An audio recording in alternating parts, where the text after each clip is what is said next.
مولانا ابوالکلام آزاد کی مکتوب نگاری، اس کی تمہید جان لیتے ہیں۔ مولانا ابوالکلام آزاد، جن کا اصل نام احمد اور تاریخی نام فیروز بخت تھا، 1888 میں وہ مقام مکہ معظمہ میں پیدا ہوئے۔ والد مولوی خیر الدین نقشبندی صوفی تھے۔ مولانا آزاد کا پہلا مضمون اخبار لوئی پرستی 1906 میں مخزن میں شائع ہوا تھا۔ اس وقت مضمون نگار کی عمر 14 سال کی تھی۔ مضمون نگار کا پورا نام کچھ یوں لکھا تھا: مولوی ابوالکلام آزاد محی الدین احمد آزاد دہلوی۔ مولانا کی نثر نگاری کا پہلا دور البلاغ کا دور ہے۔ اسی دور میں وہ اپنی خود نوشت بھی لکھتے ہیں، اور دوسرا دور قرآن کریم کی تفسیر کا دور ہے، اور تیسرے دور میں وہ غبار خاطر میں مخطوب نما انشائی لکھتے ہیں، اور آخری دور میں وہ ایسے خطبات پیش کرتے ہیں جن کی کئی لحاظ سے اہمیت ہے۔ غبار خاطر مولانا کی قید سے رہائی کے بعد محمد اجمل خاں کے اصرار پر مولانا آزاد نے 1942 میں شائع کیا تھا۔ ان کی نثر پڑھنے سے یہ اندازہ ہوتا ہے کہ وہ سر سید کی سادگی پر زور دینے کے بجائے اس پر چلنے گئے تھے، جس پر بھی رجب علی بیگ سرور گامزن تھے، لیکن غبار خاطر میں انہوں نے پھر سادگی کی جانب اپنے ذہن کو موڑا تھا۔ غبار خاطر فن انشاء کا شاہکار ضرور ہے، لیکن ان کی زبان نسبتاً صاف ہے۔ مولانا ابوالکلام آزاد کی مکتوب نگاری، یہ ہمارا ایک ٹاپک ہے، تو اب اس کو پڑھتے ہیں۔ مولانا ابوالکلام آزاد نے کمسنی میں شاعری بھی کی تھی، لیکن انہوں نے اسے بہت جلد ترک کرتے ہوئے نثر کو اپنے اظہار کا ذریعہ بچپن میں ہی بنا لیا تھا، مگر ان کے اندر کا شاعر کنڈلی مار کر ان کے دل کے کسی گوشے میں تاعمر بیمار رہا، اور ان سے بھی بلا ضرورت اور بھی آجروئے تقاضائے ضرورت نثر میں شاعری کرنے پر اکساتا رہا۔ علی جواد زیدی کی اس بات سے انکار نہیں کیا جا سکتا کہ مولانا نے جیسے ہی صحافت کی دنیا میں قدم رکھا، اپنے امیدہ کے جملہ نثر نگاروں کو اپنی طرف حیرت سے دیکھنے پر مجبور کر دیا، اور تیسری بات یہ ہے کہ دو اپنے پورے دور کی نظر کے قافلہ سالار بن گئے۔ دراصل مولانا ابوالکلام آزاد نے مشرقی اور بالخصوص ایک نثر کی پاسداری کی جہاں نثر کی نظم ملا کر بولنا ضروری سمجھا جاتا تھا۔ غبار خاطر میں شاعری کے ساتھ ساتھ شاعری بھی نظر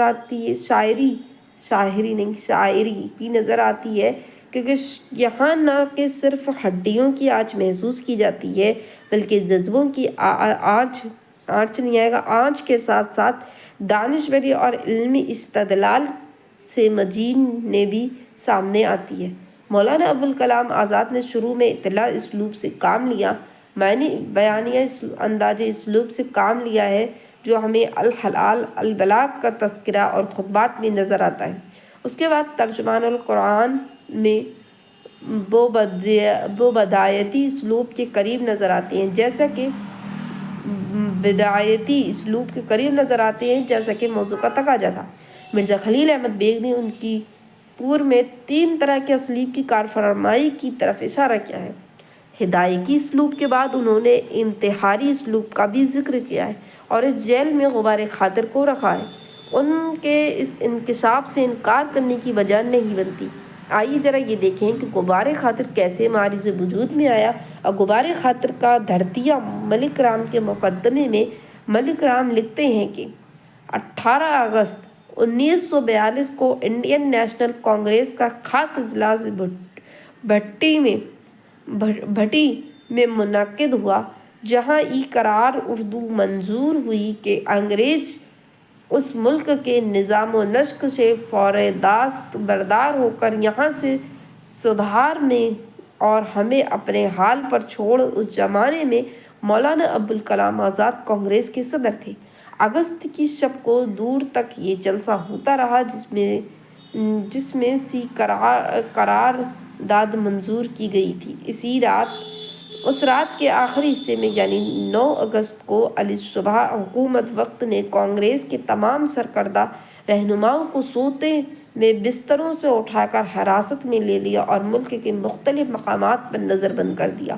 مولانا آزاد اور ان کے بعد دوسرے رفقا احمد گھر کے قلعے میں رکھے گئے تھے۔ مولانا آزاد کا یہ سلسلہ قید و بند کوئی 3 برس تک رہا اور ناعمر میں 1935 میں دادو احمد گھر سے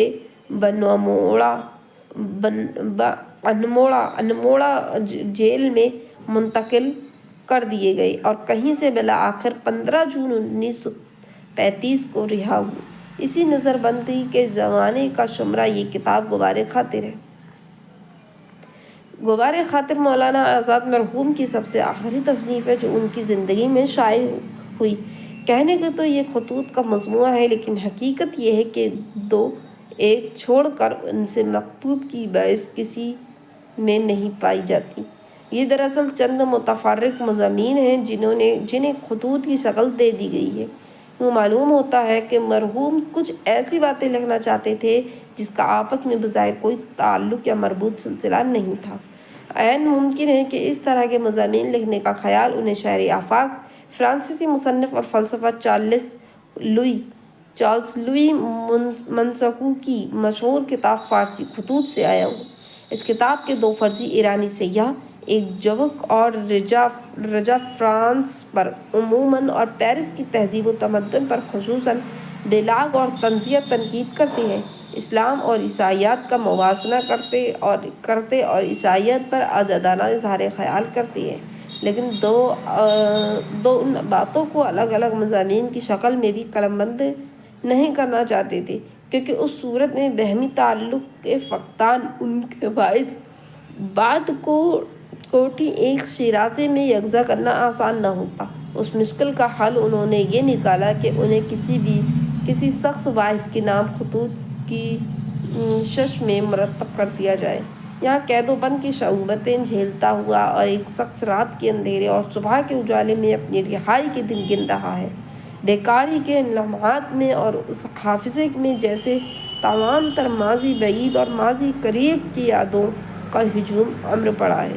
اس لیے اس نے اپنے ایک دوست کو مقدور علیہ تصور کرتے ہوئے کہ جو ان کا نام مشارب ادا سناس ہے، اپنے دل کے غار کو تحریری شکل دے دی ہے۔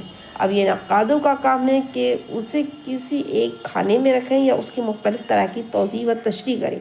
مولانا ابوالکلام آزاد ہندوستان کی سیاسی، ثقافتی اور تہذیبی زندگی میں ایک ثقافتی شخصیت کے روپ میں ہمارے سامنے آنے ہیں، جو اردو کی قارئین کے لیے ایک ایسی ہستی ہے جن کے بارے میں ہر اردو کا قاری جاننا چاہتا ہے۔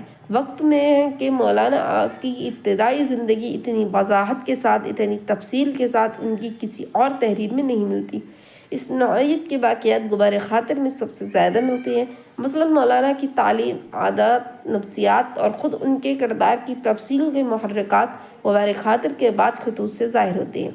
مولانا ابوالکلام آزاد کا سوانح نگار اس جیل میں اس سے بہتر مواد کہیں اور سے حاصل نہیں کر سکتا۔ اس کا بنیادی حوالہ غبار خاطر ہے اور یہی غبار خاطر کی نثری تحریر کی ایک بڑی خوبی ہے۔ غبار خاطر کے مختوم میں مولانا کی ابتدائی زندگی کے حالات، علمی تعلیم و تربیت وغیرہ سے متعلق معلومات سب سے زیادہ ملتی ہیں۔ اس کی تصدیق کے لیے 1-2 عبارتوں پر نگاہ ڈالیں۔ تعلیم کی جو رفتار عام طور پر رہا کرتی ہے، میرا معاملہ اس سے مختلف رہا۔ مجھے اچھی طرح یاد ہے کہ 1900 عیسوی میں جب میری عمر 13 برس سے زائدہ نہیں تھی، میں قاری کی تعلیم سے فارغ اور عربی کے موادیات سے گزر چکا تھا اور شرح ملا اور علمی وغیرہ کے دور میں تھا۔ میرے ساتھیوں میں میرے مرحوم بھائی مجھ سے عمر میں 2 برس بڑے تھے، باقی اور جتنے تھے ان کی عمر میں 21 برس سے کم نہ ہوگی۔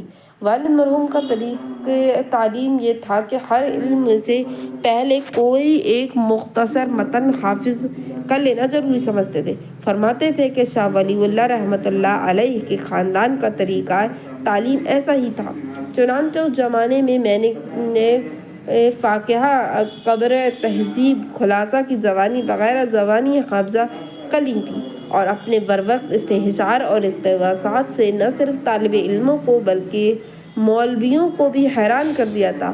اوپر کی عبارت سے کسی خود نوشت سے ماخذ معلوم ہوتی ہے جہاں واحد متکلم راوی یعنی خود نوشت نگار اپنے بارے میں اپنے قارئین کو اپنی زندگی کے ابتدائی حالات، تعلیم و تربیت کے بارے میں بتا رہا ہے۔ تحریر خالص خود نوشت معلوم ہوتی ہے۔ خود نوشت میں واحد متکلم جھوٹ بول رہا ہے۔ یہ سچ اس بات پر منحصر کرتا ہے کہ اس نے اپنی بات کو کس طرح سے بیان کیا ہے۔ یہاں مولانا ابوالکلام آزاد نے اپنے چین کو معمول سے الگ تھلگ ثابت کیا ہے اور ممکن ہے خود نوشت سے الگ غبار خاطر کے پیشتر خطوط میں زندگی کے سربستہ ہائے راز کو بڑے ہی فلسفیانہ اور منطقی استدلال سے مزین نثر میں بیان کیا گیا ہے۔ ایسے خطوط کے جن میں فلسفیانہ نثر کا استعمال نظر آتا ہے ہمیں یقیناً مضمون یا مقالے کا احساس دلاتے ہیں۔ احمد نگر جیل سے لکھے گئے 17 اکتوبر 1942 کے خط میں ایک پہلے تو خدا کی بستی کے اقرار سے متعلق استفسار سامنے آتا ہے کہ نام کیوں کر خدا ہستی پر یقین کرنے پر مجبور، کیونکہ اگر ایسا نہ ہو تو کارخانہ ہستی کے معاملے کا کوئی حل باقی نہیں رہتا، اور بقول مولانا ہم سب کے اندر ہر مسئلے کا حل کی ایک کوشش پائی جاتی ہے جو ہم کو مضطرب رکھتی ہے۔ مولانا نے اپنے اس دعوے کی دلیل اور وضاحت و شرائط کے لیے کئی مثالیں دی ہیں اور اپنے مقدمے کو خوبصورتی سے ثابت کیا ہے۔ اس خط کو پڑھتے ہوئے ہم متعلقین نثر اور مقالے اور مضمون ذائقہ محسوس کرتے ہیں۔ ایک مثال مولانا کی زبانی ملاحظہ فرمائیے۔ فرض کیجئے کپڑے کے ایک تھان کا ایک ٹکڑا کسی نے پھاڑ لیا اور ٹکڑا پھٹا ہوا اس طرح نیزہ تر تھا کہ اور دندانہ دار ہو کہ جب تک ویسے ہی الجھاؤ کا ایک ٹکڑا وہاں آ کر بیٹھتا نہیں تھان خالی جگہ بھرتی نہیں۔ اب اس کپڑے کے بہت سے ٹکڑے ہمیں مل جاتے ہیں اور ہر ٹکڑا وہاں بیٹھا کر ہم دیکھتے ہیں کہ اس خلا کی نوعیت کا تقاضا پورا ہوتا ہے کہ نہیں، مگر کوئی ٹکڑا ٹھیک بیٹھتا نہیں۔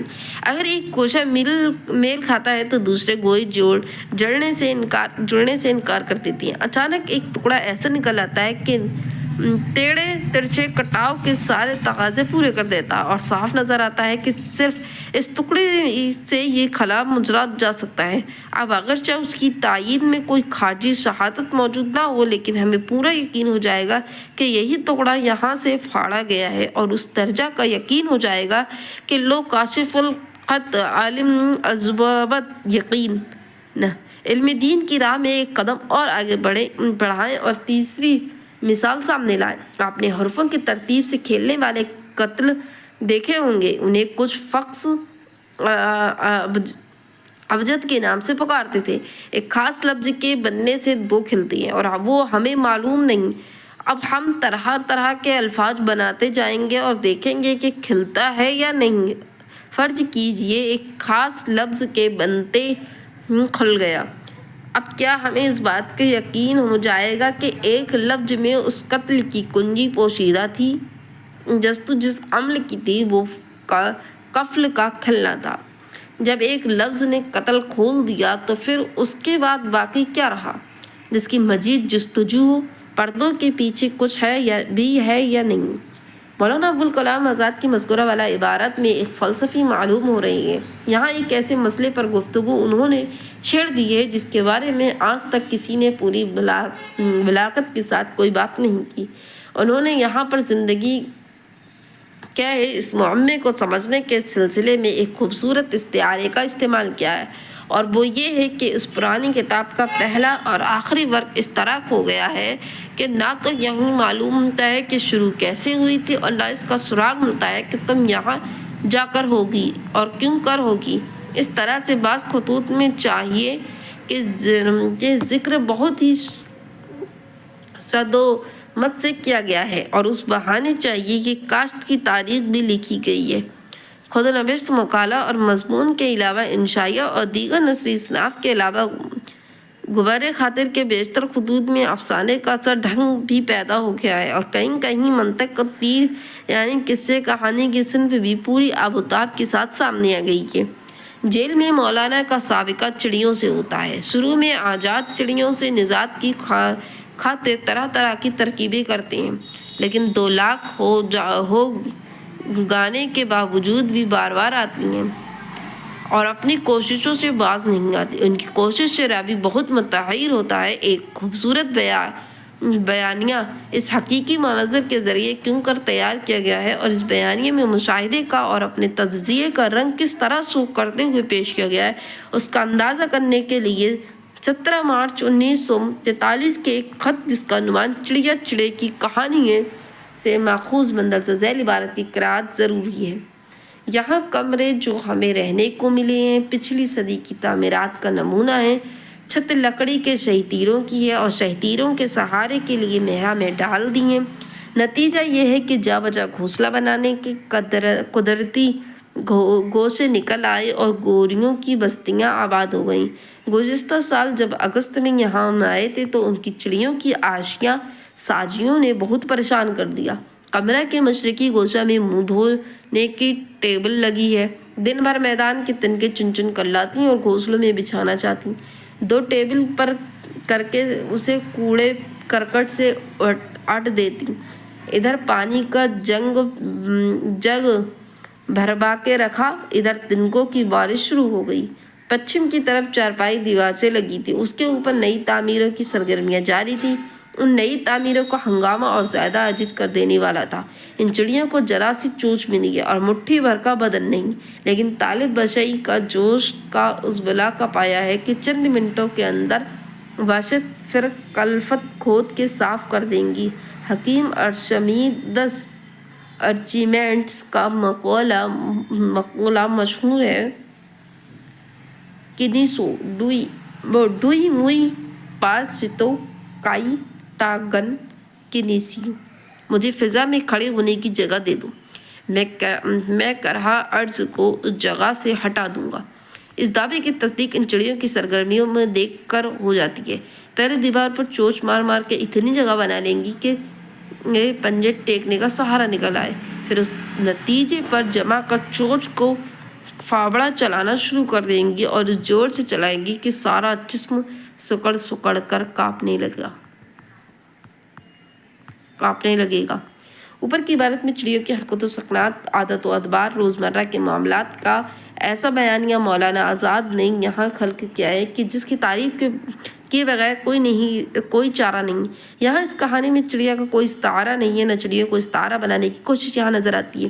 یہاں تو بس یہ باور کرانے کی کوشش کی گئی ہے کہ فطرت کی ان کی انتہی ہستیوں پر بھی ہمیں غور کرنا چاہیے۔ اتنا آسان نہیں ہے کہ آپ ان کی زندگی کے کچھ ایک گھنٹے میں کیا کیا اور کیوں کرتی ہیں یا کیا یہ کرتے ہیں اور کیسے کرتے ہیں، ان ساری تفصیلات کو لکھتا کر انتراد ہے۔ اس کا اندازہ تب ہوگا جب ہم خود ایسے مناظر کو دیکھیں، اسے بیان کرنے کی کوشش کریں۔ یہاں تو ان چڑیوں کی حرکات و سکنات کو ٹھیک ٹھیک بیان کرنا ہی مشکل ہے۔ کس خوبصورتی سے مولانا آزاد نے ان پر تبصرہ کیا ہے۔ ذرا سی چونچ ملی ہے، مٹھی بھر کا بدن نہیں، لیکن طالب و شئی کا جوش اس بلا کا پایا ہے کہ چند منٹوں کے اندر وسط غیر کلفت کھود کر صاف کر دیں گے۔ ان کے جلاہٹ سے ان کے جسم کی حیت کیسی ہوتی ہے؟ بقول مولانا کہ ایسی حالت میں جسم سکڑ سکڑ کر کانپنے لگتا ہے۔ یہ نثر نگار کے باریک مشاہدے کی عمدہ مثال ہے۔ کہا جاتا ہے کہ اچھی نثر دراصل اشیاء کی تشبیر پیش کرنے کا نام ہے۔ بعض مناظر ایسے ہوتی ہیں جن کا ٹھیک ٹھیک بیان کرنا اتنا آسان کام نہیں ہے، اور ایسے ہی مناظر کو بیان کرنے میں مولانا آزاد نے اپنے قلم کا جادو دکھایا ہے۔ علاوہ عجین مولانا نے دنیا کے مختلف علوم و فنون پر تبصرے کیے ہیں۔ مالک رام نے لکھا ہے کہ اس کتاب میں عربی، فارسی، اردو کے تقریباً 7 مبع اشعار مولانا نے استعمال کیے۔ مولانا ابوالکلام آزاد اچھی نثر میں موقع دل کے اعتبار سے اشعار کے استعمال پر بہت زور دیتے ہیں۔ فالتہ وہ ایسے اس لیے کرتے ہیں کہ نثر میں اختصار پیدا کر سکیں، لیکن کہیں کہیں یہ اشعار بلا ضرورت بھی آ گئے ہیں اور قاری کو نکالتے ہیں۔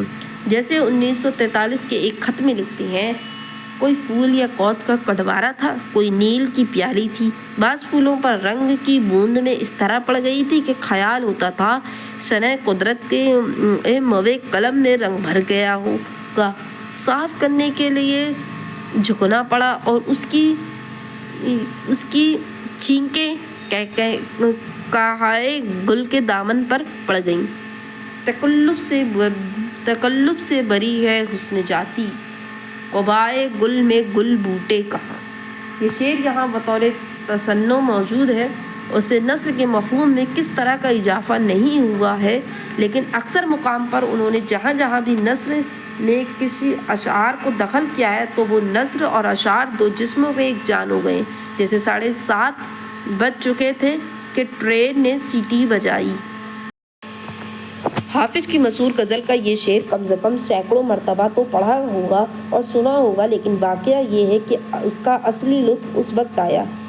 قصہ دنشت کا منزل گھر مقصود کا جست، این قدر ہست کہ بنگ جرس می آید۔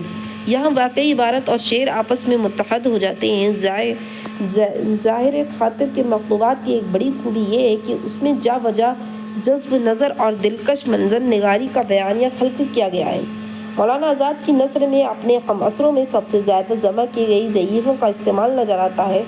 آپ نے ابھی جو عبارت پڑھی ہے اس میں تقریباً 12 مقامات پر جمع کا صیغہ استعمال کیا گیا ہے، اور یہی وہ اسلوبی انتخاب ہے جو آزاد کی نثر میں موسیقیت اور ایک خاص طرح کا شاعرانہ آہنگ پیدا کر دیتا ہے۔ بھی شاعری بھی ہے اور نثر بھی، اور بین انشا پردازی نہیں بلکہ پڑھنی نثر ہے، جہاں یہ سمجھنے کی صحیح کی گئی ہے کہ فطرت جب بھی اپنے جلوے لٹاتی ہے تو معروجی رہتی ہے۔ رنگ و نسل، علاقہ، مذہب کا بھید بھاؤ اس کے نزدیک کوئی معنی نہیں رکھتا۔ یہ انسان ہے جس نے اس قسم کی تفریق کی تقلیل کی ہے۔ اس پیراگراف میں یہ کہنے کی صحیح بھی کی گئی ہے کہ فطرت سے انسان کی دوری انسان غیر گمنامی میں دھیل دیتا ہی ہے۔ گویا آپ غبار خاطر کے مطالعے کے بعد مولانا ابوالکلام آزاد کو ایک فطرت نگار کی حیثیت سے بھی یاد کر سکتے ہیں۔ انہوں نے جا بجا پھولوں کا ذکر اس انداز سے کیا ہے کہ اس سے متعلق ان کے اندر کی داد دینی پڑتی ہے۔ ان کی مکتوبات میں ناول نگاری، افسانہ نگاری میں جزئیات نگاری کی مثالیں بھی کثرت سے ملتی ہیں۔ حکایت زراگ و بلبل اور چڑیا کی کہانی میں جزئیات نگاری کے اعلیٰ نمونے نظر آتے ہیں۔ ان خطوط میں جا بجا تاریخی مواعظ بھی نظر آتے ہیں، جیسے ایک خط میں سلویلی جنگ کا ذکر کیا گیا ہے، جیسے پائے گی تعریف بھی اس جیل میں خوبصورت مثال ثابت ہو سکتی ہے۔ اس دور کی سیاست پر بھی مولانا آزاد نے بہت اچھے تبصرے پیش کیے ہیں، اور سب سے بڑھ کر بات یہ ہے کہ ان خطوط کے مطالعے سے انسان کی زندگی میں صبر و تحمل کا کیا مقام ہے، اس حقیقت پر بھی روشنی پڑتی ہے۔ اس طرح آپ ان خطوط کا بغور نظر مطالعہ کریں تو ان مخطوط میں معلومات کی ایک دنیا آباد ملے گی، اور انشا پردازی کی اپنی حدوں کو چھوتی ہوئی ملے گی۔ انہیں تمام خوبیوں کے پیش نظر سجاد انصاری نے لکھا ہے کہ میرا عقیدہ ہے کہ اگر قرآن نازل نہ ہو چکا ہوتا تو مولانا ابوالکلام آزاد کی نثر اس لیے منتخب کی جاتی۔ اور اردو غزل کے ایک البیلے شاعر حسرت موہانی نے مولانا ابوالکلام آزاد کی نثر کی انفرادیت پر اپنے شعر میں کچھ اس طرح سے روشنی ڈالی تھی کہ جب سے دیکھی ابوالکلام کی نثر ظلم حسرت میں کچھ مزہ نہ رہا۔